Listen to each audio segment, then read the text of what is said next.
Hi friends, మనం ఇవాళ చేయబోయే రెసిపీ పచ్చిమిర్చితో ఇప్పుడు దీనికి బజ్జీ మిర్చి తీసుకొని చిన్న చిన్నగా కట్ చేసుకోవాలి. వీడియోలో చూపిన విధంగా కట్ చేసుకోవాలి. కట్ చేసుకున్న వాటిని ఒక బౌల్లోకి తీసుకోవాలి. స్టవ్ ఆన్ చేసి ప్యాన్ పెట్టి 3 స్పూన్స్ ఆయిల్ వేసుకోవాలి. దీనికి ఆయిల్ అనేది కొంచెం ఎక్కువగా పడుతుంది. ఆయిల్ కాగాక మనము పోపు దినుసులు వేసుకోవాలి. ఆవాలు వేసుకోవాలి. 1 స్పూన్ ఆవాలు వేసుకోవాలి. ఆవాలు అనేది కొంచెం వేగాక 1 స్పూన్ జీలకర్ర వేసుకోవాలి.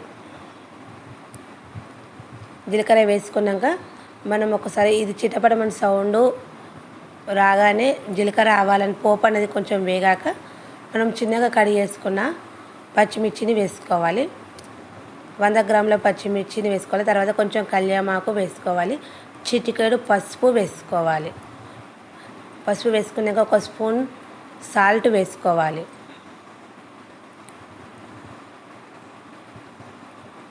సాల్ట్ వేసుకొని ఇది మొత్తము కలుపుకోవాలి. కలుపుకొని కొంచెం పచ్చిమిర్చి అనేది వేగే వరకు కలుపుకోవాలి. పచ్చిమిర్చి పైన కొంచెం మరక వచ్చే వరకు వేయించుకోవాలి. ఆ విధంగా వచ్చిన తర్వాతనే మనకు పచ్చిమిర్చి అనేది వేగినట్టు.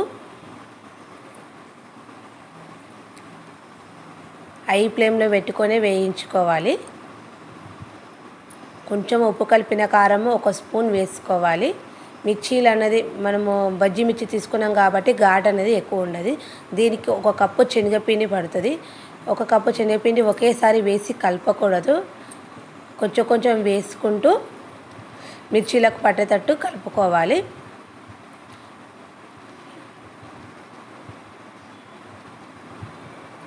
కొంచెం కొంచెం వేసుకుంటూ కలుపుకోవాలి. పచ్చి వాసన వేయే వరకు కలుపుకోవాలి. కలుపుకున్నాక మనం చిన్నగా కట్ చేసుకున్న కొత్తిమీరని వేసుకోవాలి. కొత్తిమీర వేసుకొని మళ్ళీ ఒకసారి బాగా కలుపుకోవాలి. కొంచెం నిమ్మరసం